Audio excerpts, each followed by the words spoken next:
muito boa tarde para todos vocês que estão aqui conosco assistindo esse terceiro programa Mariá de A a Z. E hoje, gente, eu trago uma história de vida muito marcante. Ele que é ex-morador de rua, ele é presbítero de uma igreja wesleyana aqui em Taubaté, no Novo Horizonte, e ele traz toda uma transformação, uma ressignificação, no qual ele é presidente também de uma entidade onde cuida de moradores de rua, dependentes químicos. E, gente, ele foi conselheiro também do COMAD, que é um conselho do abuso de drogas e álcools daqui de Taubaté. E estava me contando que não existe mais esse conselho. Está aqui comigo o presbítero Saulo dos Ramos. Amém. Prazer em recebê-lo, Saulo. Legal. Boa tarde a todos os ouvintes, né, aqui desse encontro de AZ. É muito gratificante a gente poder contribuir com um pouco de que a gente já aprendeu. É sempre bom passar o que a gente aprende. Eu sempre ensino aos meninos lá do projeto, falo, irmão, aprenda e tenha prazer de ensinar aquilo que você aprendeu. Tem gente que aprende e quer guardar, eu não. Eu tenho que aprender para ensinar. Isso é, né, um dom que Deus nos dá, né, de poder passar essas coisas boas da vida, né? Transformando vidas, né, Saulo? Isso mesmo, Maria. Desde já, eu quero também deixar um abraço, né, para minha filha Amanda, minha esposa Érica, que Deus abençoe. E se puder, agora ao vivo, eu gostaria de fazer uma oração, irmã. Claro, amém? Por favor, amém. Vou fazer uma breve oração para que a gente assim discorra e possa aqui ter um objetivo de como demonstrar, como orientar alguém que está ou conhece alguém que está passando por esse problema, por essa dificuldade, tanto com moradia de rua, quanto abuso de álcool e droga, e a gente tentar passar aí a clareza ao máximo de como deve direcionar essas pessoas, ou se alguém tem na família, e chegar a dar o apoio adequado. Amém? Vamos orar?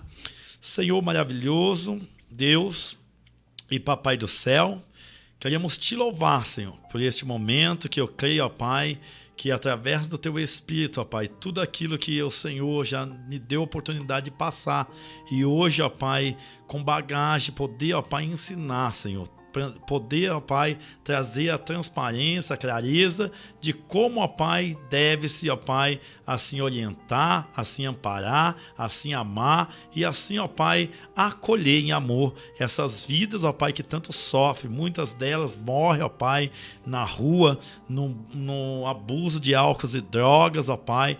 Nós sabemos, ó Deus, que há poder no nome de Jesus e as pessoas podem sim ser transformadas. Muito obrigado, meu Deus, porque o Senhor até aqui tem me sustentado, me fortalecido, e eu peço ao Senhor, ó Pai, direção do teu Espírito agora, Pai, para que possamos discorrer à vontade neste tema, em nome de Jesus. Amém. Amém. Saulo, muito obrigado pela oração. Amém, Maria. Eu gostaria de saber um pouquinho da sua história, conhecer melhor. Você me falou que você foi morador de rua, né? Também. Você nasceu em Taubaté? Nasci em Taubaté. Então me conta, como que você foi parar nas ruas? Porque assim, muita gente pensa que o morador de rua já cresceu nessa situação, e não. Tem algumas histórias de vida que são sofridas, são doloridas, e por algum motivo a pessoa vai parar nas ruas, né? Então, o meu motivo assim, maior, vou dizer, o meu acidente que eu tive um encontro com as drogas foi quando, desde pequeno, meu pai já presidiário, né? E sempre a gente já adolescente ia para a escola e começava a discriminação. O filho do assaltante de banco. Você já era visto de uma forma diferente na escola. Estudava na escola, as mães já falavam, não fica se misturando com esse filho de bandido, né? Daí... Você já não se sentia incluído. Nem eu, nem meus irmãos, né? Sim. E tá bom, indo para a escola, daí tinha essa... Hoje é bullying, né, que chama, hoje é crime. Antes, na época minha, isso aí não era. E a gente achava que era bobeira, né? E, tipo assim, meio andando afastado, daí já começou já para ser entregar aquela sociedade aos grupos, né? Tinha aqueles que fumavam aquele cigarro, Gudangarã, né? Sim, me lembro. Bem... Que tinha aroma, fedida, né? Hoje eu falo que é fedida, né? Eu falo, nossa, que cigarro cheiroso, mas hoje, graças a Deus, eu, né, parei com o fumo do tabagismo, né? Mas você acha que o tabagismo foi uma porta de entrada para as drogas? Que não só o tabagismo, mas o alcoolismo também, né? Que são, assim, classificadas drogas que são aceitas, né, pela sociedade, digamos assim? Não são proibidas, né? Não são proibidas. A gente sabe que o tabagismo antes não vinha com essas informações. O tabaco causa câncer. Era chique antigamente, né? Passava na vinha televisão. Marlboro. Te vejo não sei na onde e tal. Aqueles cavalos. Hoje meu não. pai chegou a fumar, eu acho que cerca de 4 maços de Marlboro assim, por dia. Ele foi obrigado a parar, porque senão ele estava com um princípio de trombose. Então, isso causa mesmo. O tabagismo é um caso muito sério. O público que é viciado em tabagismo é muito alto, né? Sim. E os custos, né, para tratar, né, os danos pelo tabagismo é muito alto. Com certeza. Né? É muito gasto. Mas daí comecei no cigarro de Gudangarã. Isso com quantos anos? Com uns 12, 13 anos. 12 anos, a idade da minha filha, gente. A gente fica apavorado, então, né? E eu tenho uma filha hoje de 11 anos. Sim. Muitas pessoas falam assim, é o filho da pessoa lá, não tem nada a ver comigo. Tem sim. Porque os filhos da fulana ou do fulano vai viver em sociedade com a sua filha, claro. Também. Todos entendeu? Nós. Então, eu se preocupo. Eu tanto oriento a minha filha, como também, se estou próximo, e eu tento passar também para as olha, nunca experimente droga. Orienta as demais crianças, né, que estão ao redor. Eu costumo dizer, Maria, eu falo assim, se o seu amigo te oferece droga, que droga ele é de amigo? Né? Porque é um caminho que muitos dizem que é sem volta, e eu já discordo. Tem volta sim quando a pessoa quer. Mas antes de acontecer, como aconteceu comigo, que eu fui parar nas ruas, antes eu pensava, não, eu fumo um cigarro hoje e na hora que eu quiser eu paro. Daí eu comecei a fumar um cigarro, daí daqui a pouco um cigarrinho de maconha, né, com 13 para 14 anos, um cigarro de maconha. Não, eu fumo uma erva natural social. Eu controlo. Não controlei. Tem pessoas que não conseguem controlar, né? Que já tem uma predisposição ao vício. E é difícil a gente saber quem tem e quem não tem, né? Eu vou dizer que, é complicado a gente falar que a pessoa tem como controlar, né? Se a pessoa tivesse o controle, ela não seria viciada, sim, correto? Sim. E eu discordo de, eu fumo social. E eu caí nesse erro. Não, eu fumo só um baseado... Só socialmente, às vezes para relaxar. Daí o que aconteceu? Começa aí usando, daí a droga que você estava usando já não chega a fazer o efeito ao qual fazia antes, porque Sim. o seu neurônio já está destruído. Seu corpo já está acostumado, o núcleo central, o seu cérebro, ele toda vez que você usa droga, né, tem lá os sensores que são disparados de dopamina, entendeu? Serotonina, que esses receptores, sensação de bem-estar, de prazer entendeu? Imediato, né? Então, e daí, quando isso aí não tiver fazendo mais efeito, daí já vai vir migrando outra droga. E aí, Saulo, tem ali uma cocaína, cara, entendeu? E aí, daí você vai que aí, vamos ver, né? Nossa, e o controle, daí o que vai acontecer? Vai acabando no mundo do crack, que é o estágio mais assim, devastador, deplorável. né? O deplorável é o crack. Que destrói todo o organismo, né? Destrói o organismo, destrói a mente, o caráter, entendeu? A pessoa, em certo dado de momento, ela vai, trabalha, compra lá, né, o seu crack e tudo, mas depois não. Depois ela fica descontrolada, já começa a roubar em casa. Né? Mas até o alcoolismo mesmo, né? O alcoolismo ele é devastador também.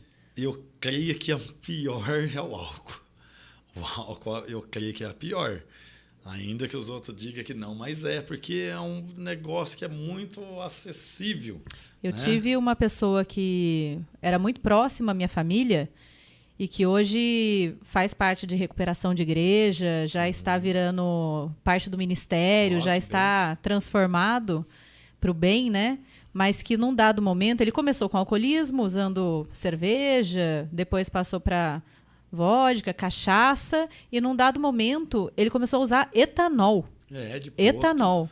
Eles E chegou a fazem. ser internado, quase morreu, com o corpo todo inchado, inflamado por conta do etanol. Que dá cirrose. Né? Sim. E aí hoje ele conseguiu, através da igreja, através de grupo de oração, uma transformação de vida mesmo e está auxiliando também outras pessoas a saírem do álcool. Isso é muito bom. Glória a Deus. É muito bom quando uma pessoa ela consegue parar, né, com o uso e abuso de álcool e droga, né? E consegue também passar a má experiência que passou. Sim. Né? Porque fala com propriedade, tem bagagem. Eu cheguei a usar. Que nem eu estou falando, eu comecei no cigarro, maconha, cocaína, algo que eu não gostava muito. O que eu mais gostava antes é alcoólico também. É Sim. vinho com leite moça. Nossa. Né? E eu bebi muito e ficava... Mas eu não cheguei assim a cachaça, né? E quantos anos você foi morador de rua? De 14 para os meus 16 anos. 14 a 16 anos de idade. Uma criança, né? Uma criança morador de rua. O que acontece? Quando meu pai, né, saiu do presídio, a gente já tinha de 14 anos, daí eu já estava traficando droga. Então você chegou a entrar para o tráfico. Tráfico, assalto, sequestro. Eu peguei de uns 17 anos para frente e foi a pior experiência da minha vida. E aí você foi preso? Fui preso. Com quantos anos? Eu fui preso com 18 para 19, daí saí com 27 anos. E você ficou preso aonde? Em qual presídio? Diversos. CDP, né? Primeiro Ubatuba, São Sebastião, CDP de Taubaté, JK, P1 de Tremembé, Pemano de Tremembé, Potim 1 e Potim 2. Eles iam te mudando Potim de 1, local. Potim 2, P2 de São Vicente, Pacaiambu e Junqueirópolis. Você ficou quantos anos preso? 7 anos e 9 meses. Tá. E aí você cumpriu sua pena? Eu cumpri com interrupção, né? Que eu fugi. Eu fugi 3 vezes da cadeia, né? Por isso que eu cheguei na época com meus 18 para 19, daí fugi com 27 dias da comarca de São Sebastião, fiquei 1 ano e meio fugitivo, depois fui recapturado, fui preso novamente e já fugi as outras 2 vezes de novo. E quando que aconteceu a transformação na sua vida? Como que isso aconteceu? Quantos anos você tinha? Então, mais precisamente 27 anos, né, no presídio de Pacaiambu, na Oeste Paulista, né? Sim. No Fundão. Sobre ministrações de Deus, né, que havia dentro daquele presídio, através de outros presos também que já tinham tido a má experiência, né?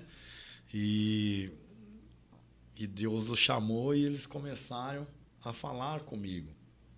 E eles falavam que Deus tinha uma obra na minha vida e tal. E naquele tempo eu já pertencia a uma facção criminosa, né? Que age dentro e fora dos presídios. Eu era daquela facção e eu era aquele líder que dava ordem naquele presídio. E eu falava... Então você assim, tinha uma liderança já em você, só que você usava essa liderança para o mal. Pro mal. E aí, através de evangelização, através da igreja, dentro daquele presídio, Dentro daquele presídio de Pacaiambu. você começou a ressignificar isso e transformar a sua vida para o bem? Correto. Daí eles foram me falando, olha, jovem, Deus tem uma obra na sua vida. Quando você entrou aqui, eu já senti, Deus já mostrou você. Daí eu falei, mas por que eu, pastor? Não tem como. Quem era o pastor da época, você se lembra? Pastor Emerson. Emerson. Hoje eu tenho um pastor que até mandar um abraço para ele, o Carlos Emerson, lá do Novo Horizonte, né? Que Deus abençoe o pastor também, toda a sua família, né? A sua esposa Lídia, o Vitor Gabriel e também a Giovana, filhinha dele, que Deus abençoe. Mas na época, quem estava lá era o pastor Emerson. E ele falou. E ele vinha e falava, porque muitas pessoas tinham medo de vir falar, porque eu era temido, né? Naquele presídio ao qual eu estava, né? E ele veio com toda a autoridade e falou: jovem, deixa eu falar um negócio para você. Deus tem uma obra na sua vida. Eu falei: Deus tem uma obra na minha vida, pastor. Se Deus tem uma obra na minha vida, por que a minha vida está assim? Porque de tudo que a gente vai passando, a gente vai se sentindo, tipo assim, até mesmo. Eu já conhecia da palavra de Deus um pouco. Né? Mas você, naquele momento, não acreditava em Deus? Acreditava. Acreditava? Acreditava. Tipo assim, eu creia que se eu estava vivo é porque Deus existia, queria alguma coisa. Mas só que daí, quando ele vinha falar, eu falava assim: mas o que Deus quer de mim, então? Que hoje eu sou líder numa facção, estou aqui preso, condenado a mais de 14 anos e 9 meses, e ainda agora com essa situação que tipo passou lá pelos ataques, quando teve os ataques, eu fui indiciado que dei ordem nos ataques de maio de 2006. Então, se viesse condenação, isso ia condenar mais de 50 anos de cadeia. Daí eu falei para o pastor, é verdade, eu falei: pastor, mas o que Deus quer comigo então? Você se arrepende das coisas que você fez? Com certeza, já se arrependi e se arrependo. Tudo que a gente faz de errado hoje tem que ter. Se a pessoa verdadeiramente encontrou com Deus, ela tem que se arrepender. Não há outro caminho para que você encontre a Deus se você não se arrepender das coisas erradas, né? Pode ser passadas, mas você tem que se perdoar. Né? E hoje, essa comunidade terapêutica que você criou, que hoje você é presidente, né? A Reunidos em Cristo, você cuida de 32 pessoas, Correto. né? 32 moradores de rua, 32 pessoas dependentes químicos, que saíram do alcoolismo, do abuso de drogas. Você acha que essa foi uma forma que você encontrou até de se perdoar e de ressignificar tudo aquilo que você fez de ruim? Desculpa eu perguntar. Não, mas é verdade. Na verdade, foi o seguinte: Deus falou comigo lá dentro do presídio. Né? Foi uma missão. Deus falou: olha, meu filho, eu posso te pôr lá fora, mas eu quero que você ponha a mão no arado. No arado, tô pensando, tipo assim, evangelizar e tal, mas quando eu cheguei aqui fora foi diferente. Eu ia nas igrejas, ia nas clínicas, que aqui eu não conhecia em Taubaté, eu não conhecia, porque quando eu fui preso, eu não conhecia clínica. Você era de Taubaté, mas daí você foi preso fora e já não conhecia nada dessa área de igrejas aqui, né?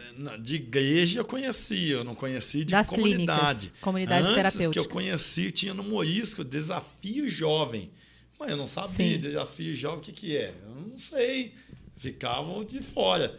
Depois que eu fui convidado, quando eu saí do presídio, convertido, servo de Deus. Você não vem aqui na minha igreja?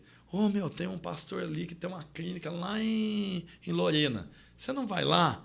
Daí eu ia lá fazer culto de libertação. Daí convidaram eu também para dar palestra nas escolas, né, em Campos de Jordão, aqui no São Gonçalo, né? Daí foi indo na Álvaro Ortiz. E a gente foi indo. Daí depois já fui chamado para ser conselheiro do Comad, entendeu? E aí me conta, como conselheiro do Comad, me explica o que é o Comad, explica para quem não conhece e fala um pouquinho sobre a importância desse serviço aqui para o município.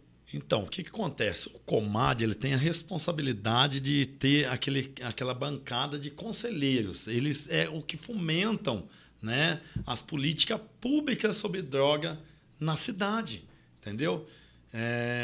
Uns 2 anos para trás que acabou esse conselho aqui na cidade de Taubaté. Ele existia há mais de 6 anos, isso? Ou você ficou presidindo durante mais de 6 anos, né? Existia mais de 6 anos. Sim. Na época, quem estava à frente do Comad, quando eu entrei, era o policial Galdino, né? Que ele também trabalhava com o Proerd, que fazia as cartilhas, instruía na escola sobre, né, não usar droga e tal. Sim, a gente sempre teve esses programas que os policiais faziam uma educação dentro da escola, né? Seja ela de trânsito, seja ela de uso de droga e álcool, então, preventivamente. E é bem bacana, porque daí também tem o Proed, mas o Comad não engloba só a polícia militar. É bombeiro, né? Assistentes sociais, chama pessoas para assumir a bancada e chamaram pessoas para assumir a bancada das comunidades terapêuticas. E eu fui um dos candidatos que foi aí elegido para ser um dos conselheiros representando as comunidades.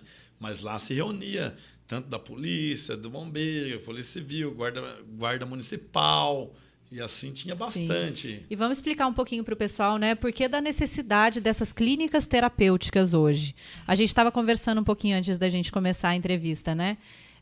Todo mundo deve estar reparando o aumento de moradores de rua na cidade, tanto em Taubaté quanto em outros municípios. Verdade. Após a pandemia, aumentou mais ainda, né? Aumentou. Porque a gente teve um número de desemprego muito grande, tem muita gente que ficou sem casa, sem renda, Correto. sem aluguel, e aí as pessoas acabam indo parar nas ruas.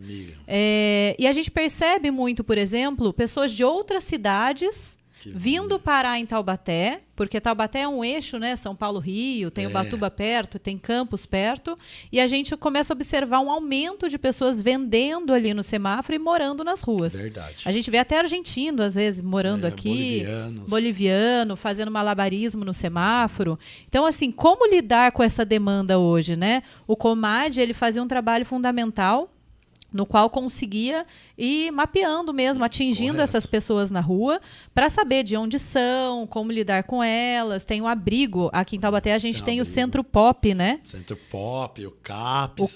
O CAPS eu já trabalhei, já tive a oportunidade de trabalhar lá no CAPS como estagiária, porque eu estou no último ano de psicologia. Que benção. E é um trabalho muito sério, muito bacana e fundamental. Só que ele atende dando uma intervenção, né? Ele atende emergencialmente, gratuitamente, mas ele também atende como uma intervenção ali durante um período da vida da pessoa. Correto. E ele não consegue atender toda a demanda que a gente tem hoje no município. Então, assim, quando a gente traz clínicas de apoio, clínicas de intervenção, de recuperação ao dependente químico e alcoolismo das igrejas, elas fazem um papel fundamental na cidade, no qual o poder público não consegue atingir essa demanda sozinho, né? Verdade. Então me conta, você pode contar a história de algumas pessoas de lá de dentro do projeto sem falar os nomes? Eu acho que eles vão querer interagir. Vão interagir aí com a gente, vão mandar mensagem pra gente já. Então, deixa eu falar. Eu creio que, tipo assim, independentemente do mecanismo, né? Ou se é a igreja, se é o CAPS, se é o Centro Pop, que eu trabalho muito integrado com eles também, né? Porque tem essa corrente. Tem que ter um trabalho em conjunto, tipo né? Assim, quando alguém vai no CAPS, o CAPS ele é um norteador na onde que vai dar direção para qual comunidade aquele morador que está querendo. É uma triagem, né? O CAPS, gente, é um centro de atendimento psicológico gratuito que é da prefeitura. Isso. Ele atende gratuitamente a população e, geralmente, essa população que vai lá é encaminhada, né? Isso. Por uma assistente social ou por um clínico geral.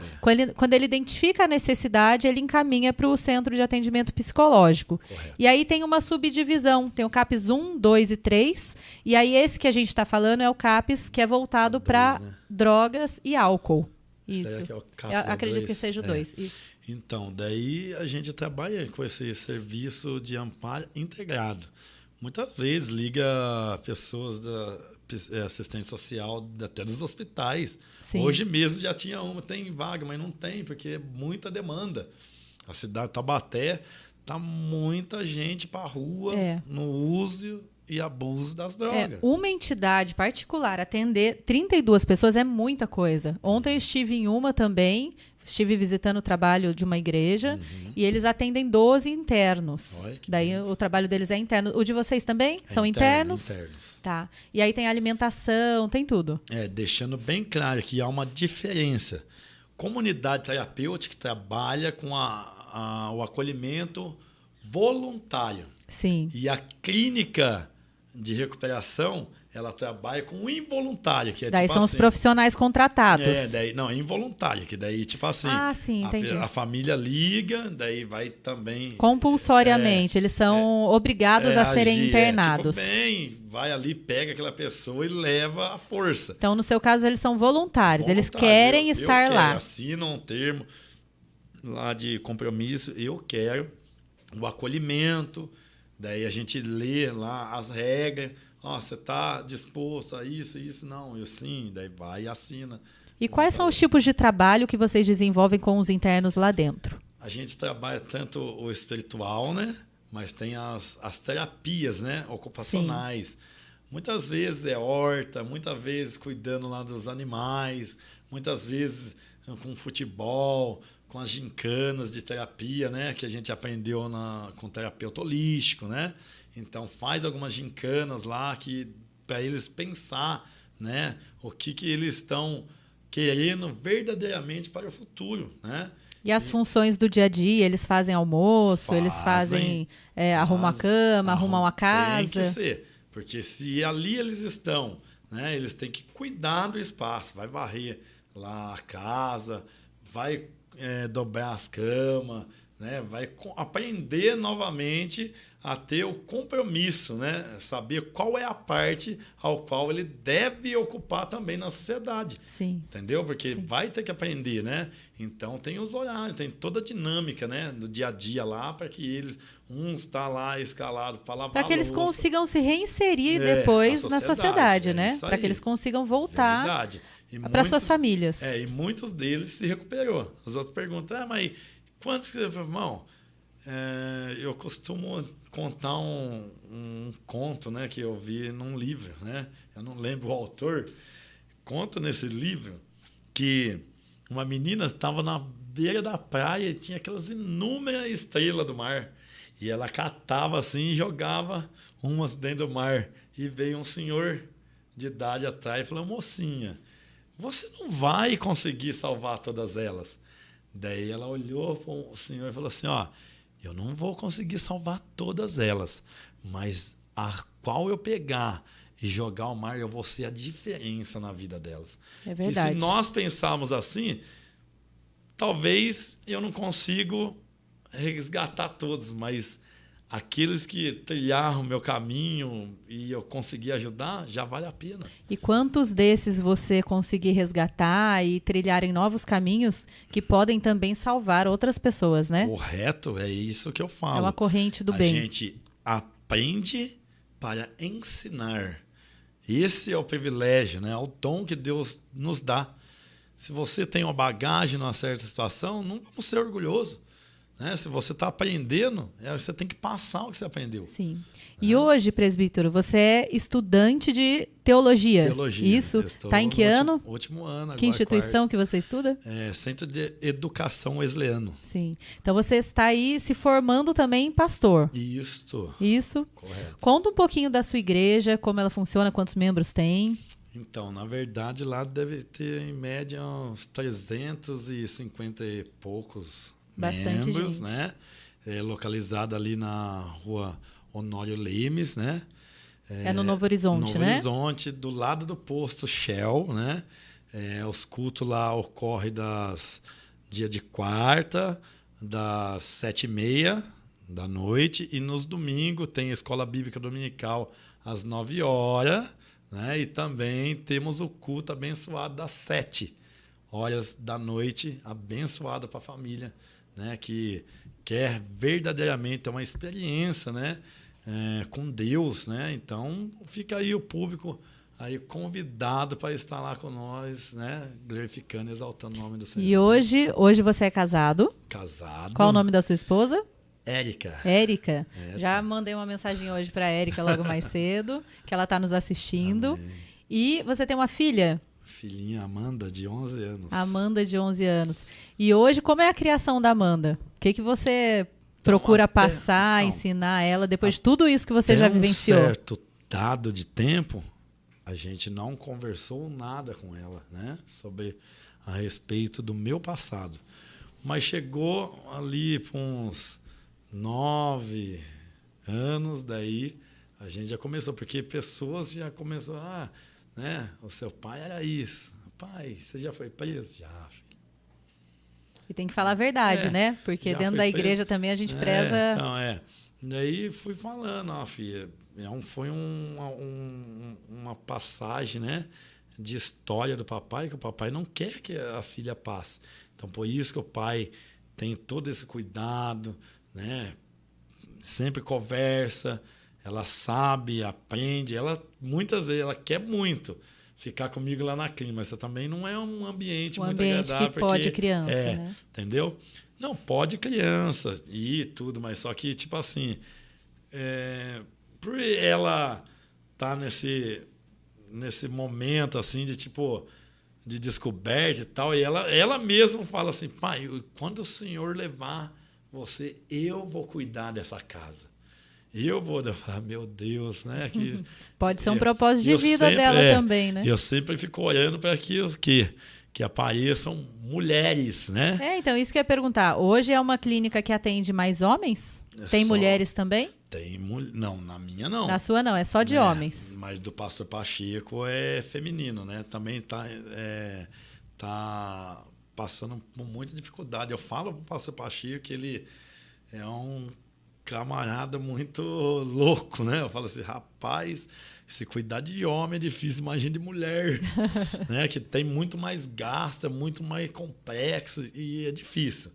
Eu sei porque o que eu passo. Às vezes, quando está cuidando da mulher, também tem que pegar os filhos, às vezes tem crianças, né? Às vezes tem. E o pastor, eu creio que ele já fez tinha a casa, o lar, que, tipo assim, para as meninas que estavam vindo, mas estavam grávidas, elas geravam a criança e ficavam numa casa de amparo só para essas usuárias grávidas, né? Sim. Que estava... Sim.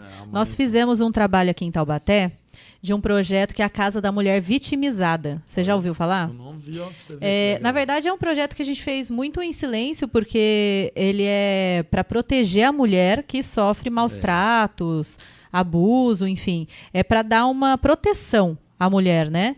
E aí, muitas vezes, a gente tinha essa questão. A mulher, às vezes, estava grávida, ou tinha os filhos, né? Tinha filha, tinha filho, menino também. E aí, era um dilema. Como que a gente vai abrigar essa mulher e não vai abrigar os filhos? Como que a gente vai abrigar ela e abrigar um filho adolescente menino dentro de uma casa de mulheres? Então, tinha todo um cuidado, né? Daí a gente tinha as assistentes sociais, psicólogas, psicopedagogas, que tinham que organizar essa parte das crianças. Mesmo porque as crianças daí saíam da escola num dado momento. Como que iam ficar fora da escola? Correto. Então, é trabalhoso, é custoso, né? O projeto social, quando a gente decide... pegar uma determinada situação, cuidar, orientar, a gente tem que pensar nele em todas as suas barreiras, né? E hoje o projeto funciona muito bem. Ele atende, sim, as mulheres, as crianças, acho que as crianças até 12 anos, por aí. Meninos não pode aceitar, acho que mais do que isso. Não sei se 12 ou 15. Mas tem todo um trabalho ali das assistentes sociais para orientar e cuidar das crianças também.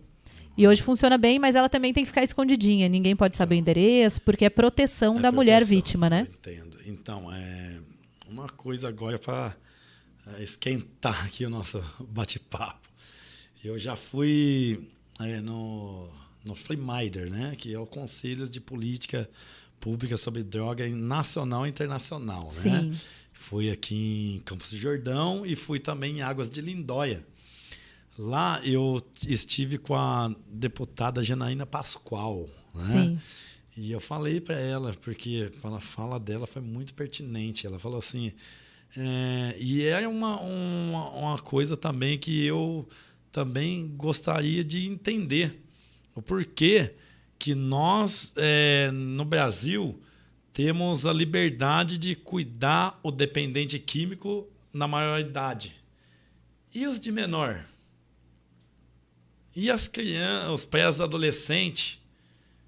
Eu acho que muitas vezes o poder público finge que não vê determinadas situações, não, né? Vê, mas só que também é um mecanismo a se, tipo assim, a se debater, a se fomentar, porque, tipo assim, eu comecei dos 12, 13, 14. E é quando começa mesmo. Então, é que quando começa. E para onde que vão essas pessoas? Quem cuida dessas pessoas? Então, hoje, coincidentemente, eu estive num projeto social também, que já funciona há 104 anos. Olha isso. Lar Santa Verônica, você conhece? Não conheço. Vou te apresentar. Eu estive lá com a irmã Elza, que está lá há 15 anos, e ela faz um trabalho muito importante para o município. Ela tem parcerias, convênios já com prefeitura e tudo mais. E o que funciona o trabalho? Aquelas crianças, adolescentes, que são identificados como menores infratores e tem lá uma punição de cumprir trabalhos sociais ou de ficar recluso por um período, semiaberto, alguma coisa assim, mas são adolescentes, são encaminhados para essa instituição por meio dos juízes. São encaminhados já para o Lar Santa Verônica, que ele já é regularizado, já é cadastrado, já tem um selo lá de qualidade para lidar com essa demanda. E a irmã Elza faz todo um trabalho de acolhimento primeiro desses jovens, que às vezes eles chegam lá com raiva, com ódio da sociedade, não querem ser acolhidos, querem ficar na rua, né? E aí, depois do acolhimento, ela ensina empreendedorismo, ela ensina trabalhos sociais, trabalhos de horta, trabalho de reinclusão social mesmo. Sim, faço questão de levar você lá para conhecer. Então, assim, hoje ela está com 90 jovens. Olha, 90 jovens. E ela faz um trabalho belíssimo, com muito amor, com muito carinho. Você vê que ela trata os adolescentes como filhos. E ela conhece a história de cada um e trabalha para a inclusão deles depois. Acontece, de vez em quando, uma reincidência. Estava conversando isso com ela. Mas depois da reincidência, acontece muito deles voltarem e pedirem, irmã Elza, quero voltar para o projeto, quero ajudar. E às vezes ficam até ali auxiliando depois, como voluntários, apoiando o projeto. Né? Exatamente. Aprendeu, estão passando aqui, aprendeu. Sim, né? Então acho que assim, o poder público ele precisa contar com o apoio de projetos como o seu, de projetos como o da irmã Elza, porque a gente precisa acreditar na transformação do ser humano. Verdade, eu chego até a chorar, porque muitas mães de Taubaté me procuram. Pastor, pelo amor de Deus, me ajuda. Tem uma vaga, e às vezes a gente até liga quando tem. Tem, daí eu já vou falar. O seu filho de maior, não, ele tem 17 anos. Por favor, pastor, eu não posso aceitar. Se eu aceitar o seu filho aqui, eu vou preso. Eu não posso, isso aí é contra, né, a resolução da RCD, né, 29, que norteia o que eu posso e não posso nas comunidades. Entendeu? Porque as casas têm que ser separadas por idade realmente, né? Não dá pra gente colocar um jovem de 12, 13 anos com um jovem de 17, 18 anos, 19. Mas a gente coloca lá de 18 é maior idade, né? Mas eu não Mas a gente entende o sofrimento da mãe, né? Eu não conheço nenhum órgão, sabe, que trabalha com a pessoa menor. Entendeu? Eu não conheço. Com a pessoa maior? Não, maior é nós. Sim, com a menor. Menor idade, quem é? Você então, tá falando da hoje o Lar Santa Verônica faz esse trabalho. Não. Aqui em Taubaté. Aqui em Taubaté. Então eu vou querer saber. Vou te passar o contato, depois eu ponho também o link da sua clínica e do Lar Santa Verônica. Muito bom, porque é muita demanda das mães que vêm. Sim. Pelo amor de Deus, eles vão morrer, que não sei o quê. Então a gente fica aflito. E eu já cheguei, né, como eu falei, que eu tive com a Janaína Pascoal, lá em Águas de Lindóia, eu perguntei para ela, e ela falou, tem que se fomentar uma lei, né, que estabelece esses lugares, esse equipamento, norteia, para que se trabalhe. Mas muitas vezes também até tem a permissão de se fazer, mas só que é muita coisa. Sim, é difícil. Então tem que a gente tem que fazer como o senhor falou. A seara é grande, mas poucos são ceifeiros, né? Sim. Orar a Deus para que os voluntários, as pessoas que invistam, eu mesmo. E quem quiser voluntariar também, né, pastor? Entrar em contato com a gente, depois a gente vai deixar os contatos aí, o link, porque assim, esses trabalhos sociais, eles precisam de voluntários para que eles continuem existindo, né? A gente sofre grandes, às vezes até preconceito, né? Que eu lembro que quando eu comecei, esses bandidos, esses não sei o quê, teve uma denúncia, tem até lá guardado, 50 pessoas numa casa clandestina, não sabe quem ou qual está à frente dessa comunidade, e são pessoais de presídio. Nossa, mas hoje, com mais de 10 anos de instituição, as pessoas começam a ver a seriedade de um trabalho. Começam a verificar também que você teve uma transformação de vida e quer transformar a vida de outras pessoas, né? Porque muita pessoa... Eu procuro, assim, dizer como a palavra mesmo de Deus fala, que pelos frutos, pela árvore nós conhecemos os frutos, né? Então... o fruto, ele tem que ter um tempo para se ter, né? Então, eu também nunca muito liguei, né? Porque a gente sofrer preconceito, falácias, vai acontecer. Mas a decisão de permanecer vai ser da gente. Se você tem um objetivo, você não pode parar em qualquer obstáculo. E se tiver obstáculo, a gente pula ele, passa por baixo e vamos em frente. Enxergar o propósito de Deus na sua vida, né? É que nem eu estou falando. Hoje, se não tivesse lá, eram 32 pessoas para estar na rua, fazendo sei lá o quê, né? Não sendo amparadas, poderiam ser também marginalizadas, né? Mas hoje estão lá, né? E a gente hoje, agora, a gente está colocando a internet lá para fazer uma salinha para eles fazer cursos em AD, né? Eles, quanto que hoje faz? tem bastante cursos assim com baixo custo, EAD, tem alguns gratuitos, né? Daí eu tô falando para eles, né? Não, eu não quero. Incentivo eles a estudarem, porque eu também depois, né, já de idade que eu fui estudar, fazer supletivo. Sempre é tempo de estudar, né? Nunca é tarde. Costumo dizer que nessa vida nós seremos eternos aprendizes. Exatamente. Né? Eu falo até para eles assim, uma musiquinha que fala assim: se você pensa que sabe tudo, tá com preguiça de aprender. Pode ser um absurdo, pois tem muito que saber. Pense, pense, pense nisso. Né? Sim, bonito. E assim, essa garotada, né, dos menores infratores aí, tô lembrando também, muitos têm defasagem escolar. Verdade. E aí, por que eles acabam saindo da escola? Porque eles são considerados, né, aqueles garotos problemas, que não deveriam ser considerados assim pelas suas professoras, pelas diretoras, que deveriam olhar com uma atenção especial e desenvolver um trabalho focado para eles que tem alguma dificuldade de aprender, que tem alguma questão familiar importante, né, como você teve. Correto. E aí o que a gente enxerga na realidade é os professores e diretores muitas vezes também querendo se ver livre daquele aluno problema, né? Verdade. E aí isso acaba contribuindo para a criança abandonar a escola e não querer mais voltar a estudar, né? Eu fui um aluno problema. Então. Eu fui um aluno problema, fui expulso da escola, né? E depois ainda pelo juiz de menor, eu fui obrigado a voltar à escola. Né? E aí você já nem queria voltar à escola, né? Queria não conseguia se sentir parte daquilo. Eu até mesmo, às vezes, eu falava que ia, mas matava a aula, pulava e ia fazer os... Mas é como eu digo, né? As famílias têm que estar bem atenciosas, né?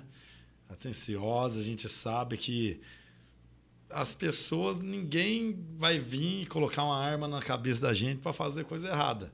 Mas as influências também... As más amizades. Entendeu? Daí, é que nem eu falo para minha filha. Minha filha falou esses dias: pai, mas a escola é aqui de esquina de casa. Todo mundo vem a pé, pai, você vem buscar. Eu falei: filha, você não é todo mundo, minha princesa. Essa é a frase que mãe e pai mais falam para as crianças, né? Eu falo, acho que quase todo dia isso para minhas filhas, gente. Eu falo: você não é todo mundo, mas calma, tudo tem um tempo e no tempo certo você vai... E pela nossa experiência de vida, pela nossa bagagem, tem coisas que a gente não consegue falar para eles abertamente, mas que quando a gente toma uma cautela dessa, a gente sabe por que está tomando essa decisão, né? Porque a gente já passa um filme na nossa cabeça de tudo que a gente já viu e já vivenciou, né? Correto. A gente tem que estar bem atento, de olhos abertos, né? Não pode ser tão extremista pensar que, tipo, eu vou fazer isso, às vezes você queria também... Muitos trancar a pessoa para não viver a realidade do mundo. Pode ser que chegue a um certo dado de momento da vida que a pessoa é que nem aquele passarinho que é de gaiola que quando escapa, minha queira filha, extravasar, né? Entendeu? Então, sim, tem que ter um equilíbrio. Olha, filha, agora não um pouco de realidade, né? É assim, o mundo lá acontece isso e aquilo, não é bom, né? Porque se a gente não orientar, eles vão ser orientados por outras pessoas, né? Entendeu? Então, verdade. É isso. Então, eu creio que a cidade de Taubaté, ela tem sim um objetivo potencial de poder ajudar essas pessoas, como a gente vê o CAPES, como a gente vê o Centro Pop, que às vezes direto ligam para mim do Centro Pop, tem uma pessoa aqui, morador de rua e tal, como é que dá para ajudar? Aqui também tem um Bom Prato, né, que a gente estava comentando. Prato, Fala aí pra gente, você que já foi morador de rua, qual a importância que você acha do Bom Prato para o morador de rua? Na minha época não tinha. Então a gente passava fome. Muitas vezes a gente ia pedir esmola nas casas, né? Ia bater lá para pedir esmola e muitas vezes é a marginal aí, né? E tal, mas graças a Deus que hoje eu vejo, né? Muitos. E quando eu vou num Bom Prato com eles. Eu já fui almoçar lá na inauguração, sento, gente. Mas você precisa. E a comida muito bem feita, com muito amor, com muito carinho. Verdade. Uma comida assim de primeira, né? O arrozinho, o feijão, a proteína. Bem preparadinha. E eu vou lá, daí, nossa, todo mundo. Daí, às vezes, quem está comigo. Mas todo mundo conhece o senhor, pastor, aqui no Bom Prato. Eu falei, aqui já passou lá na clínica, né? Que nesses 10 anos, acho que em média umas 5 mil pessoas passou lá. E assim, tem gente... Fichas e fichas, assim, montanha de ficha lá. Eu falo, eles vão jogar fora. Eu falei, rapaz, eu queria um dia pegar e arquivar isso aí no computador das pessoas que passou. Muitas pessoas também já morreram e tal. Mas, né... É uma coisa que às vezes a gente tá na rua assim, pai, eles chamam eu de pai. A minha filha não gosta. Benção, pai. Não é seu pai. Eu fiquei enciumada. É meu pai, que não sei o que. Você tem até barba, como que ele é seu pai? Né? E olha, essa questão do Bom Prato, né? Dentro da faculdade de psicologia, eu comecei a olhar com outros olhos a questão do morador de rua, do Bom Prato, do alcoolismo e do dependente químico. E eu vou explicar um pouquinho por quê. E até passei esse meu aprendizado da psicologia para algumas pessoas. Para refletir, gente. Em alguns momentos a gente está ali no semáforo e tem alguém que bate ali no vidro e pede um dinheiro. Correto. Em alguns momentos eu já cheguei a dar o dinheiro, a dar uma esmola, um trocado, né? E aí a pessoa virava e ia lá comprar álcool.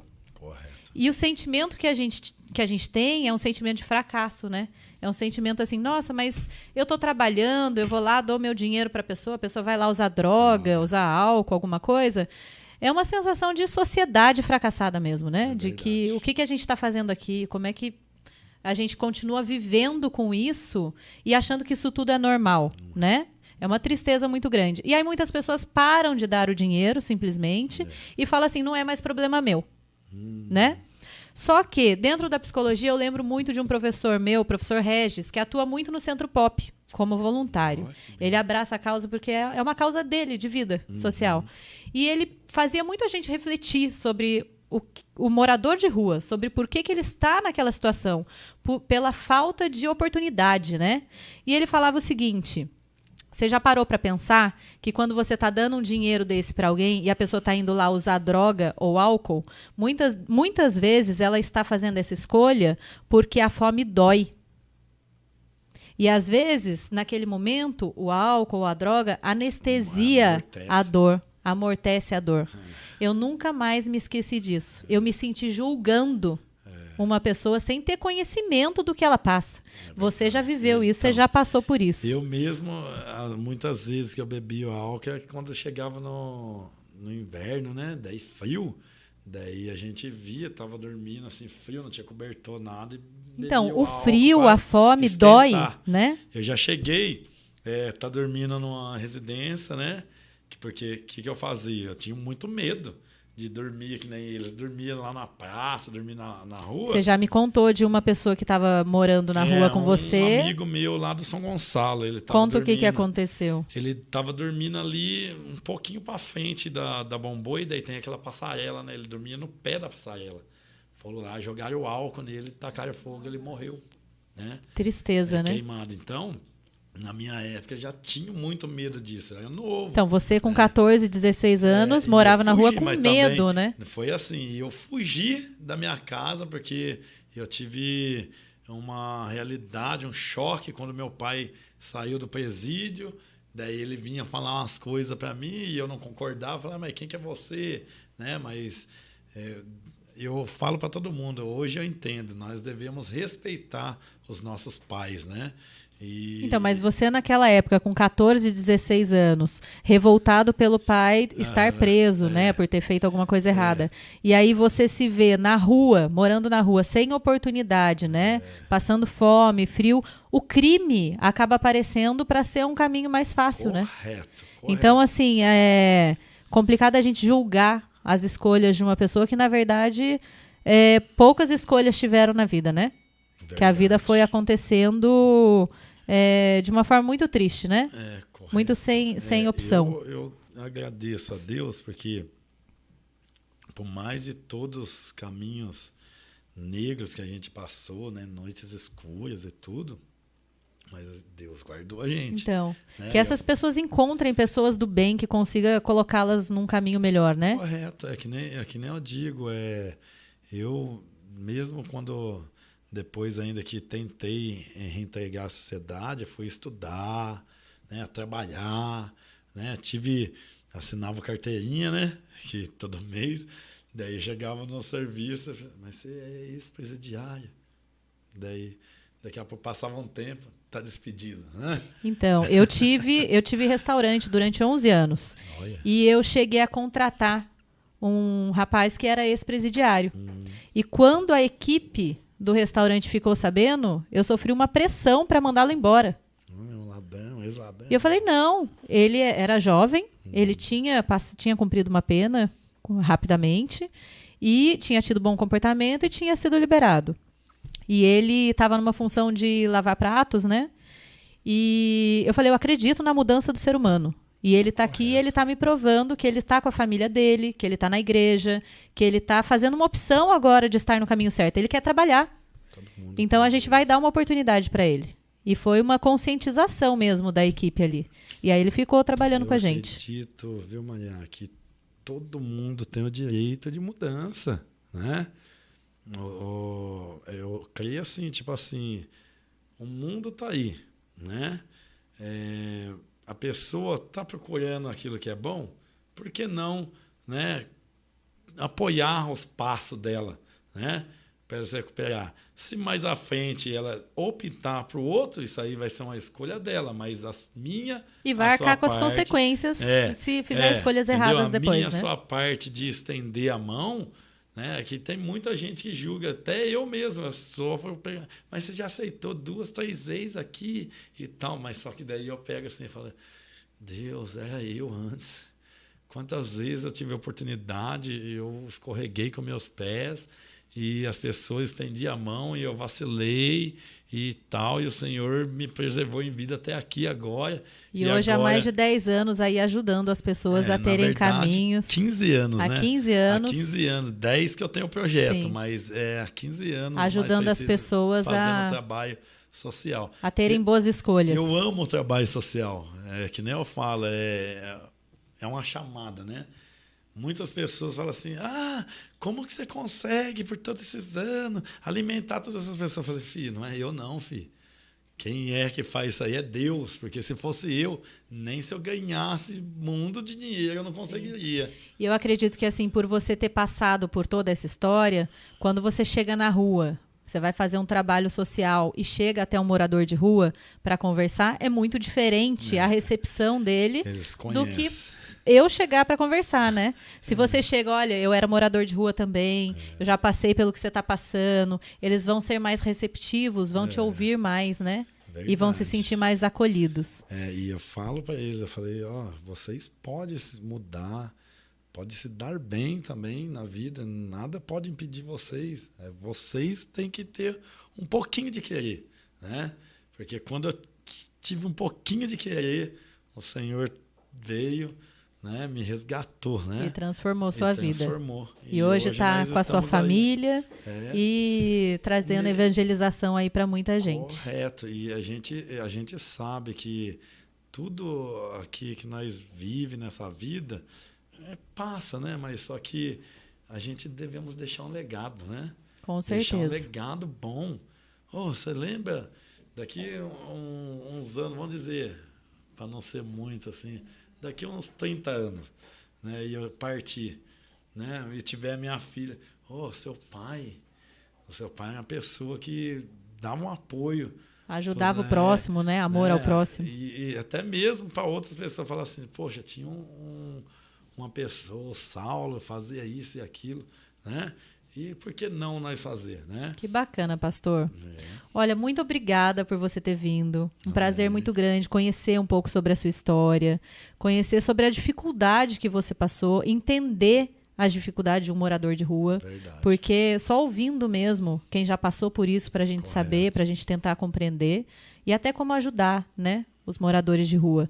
Eu acho que assim, hoje, os projetos sociais como a clínica que eles têm de recuperação e muitas outras entidades que a gente tem aí pelo município Crescente estão surgindo devido a uma demanda muito grande que a gente tem aqui no município. E são projetos que a gente precisa continuar, são projetos importantes que a gente precisa abrir os olhos e acolher essas pessoas, moradores de rua e dependentes químicos. Então, parabéns. Amém. Muito obrigado pelo seu trabalho, pelo seu projeto. Que Deus sempre nos ilumine e dê aí a oportunidade de sempre estender, né? A mão, amparar, acolher em amor, né? Que muitas vezes, quantas vezes eu já parei o carro e dei um abraço, nossa, é isso que eu estava precisando. Faz mais de 10 anos que ninguém me abraça e eu faço isso.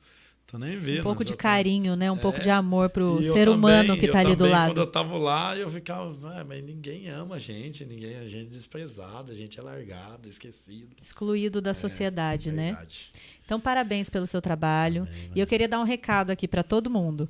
Hoje o nosso programa foi intenso, foi forte, né? Foi de um tema importante assim para a sociedade. E é para reflexão mesmo, para que a gente pense um pouquinho de política pública, pense um pouquinho sobre essa questão de morador de rua, sobre como auxiliar, como dar apoio, como ajudar, porque é um problema social nosso, de todos nós. E a gente precisa, sim, fazer um pouquinho por todos. E, gente, muito obrigada. Muito obrigada por vocês ouvirem aqui o nosso programa, participarem um pouquinho da conversa do pastor Saulo. Foi muito importante para a gente. E antes da Maria terminar, temos aqui pessoas que participaram no YouTube durante a entrevista, né, mandando mensagem aqui. Tivemos aqui a Tati Marinho falando que seja bem-vindo, foi um prazer recebê-lo aqui na rádio. Evandro Novaes, boa tarde, pastor. Aqui é o Rafael Monitor, vendo o nome de todos os alunos, agradecer ao Senhor por tudo que o Senhor está fazendo por nossas vidas. Deus abençoe sempre sua vida, somos muito gratos. Temos o Idinei Roberto, a paz, o pastor quem está falando é o Rafael, o pastor Rafael que está falando, que é o maior sonho do Senhor estar na sua companhia. Também temos aqui o José Jonas, a paz do Senhor, pastor Saulo. Eu me chamo José. Gostaria de saber quanto tempo foi esse projeto. Muitas pessoas falam bem do Senhor porque o Senhor não cobra nada por ajudá-los. Acredito que Deus transforma. Ele estava falando do projeto que ele trabalhou durante 6 anos, né, que não tem no momento. Temos o Jonas novamente. Pastor, uma pergunta. Como funcionaria para se alguém tiver vontade de ajudar com doações o projeto? O Evandro Novaes, pastor, sabemos que as lutas são grandes, como o Senhor conseguiu ajudar tantas vidas e mesmo assim não desanimou. É Deus na tua vida, pastor, tenho orgulho do Senhor. Também, vou falar bem rápido, porque muitas pessoas mandou, né? Nossa, que bacana, muitas participações. O Edson, que ele mandou o Edson Ferreira, também temos a Mara Crispim, que é um chamado maravilhoso. O Sebastião Crispim também, Deus continue te usando nessa missão. Paz, meus irmãos.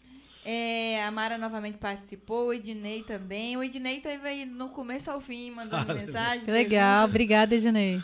Tivemos o Evandro Novaes novamente e o Edson Ferreira também. E, por fim, aqui a Rosana, boa tarde. Boa tarde, Rosana. Amém. Boa tarde. Já no finalzinho aqui, né? Amém. Glória a Deus, que Deus abençoe. Pastor, rapidinho, então, como faz para as pessoas que querem ajudar o projeto? O que eles têm que fazer? Então, a gente temos conta Pix, né?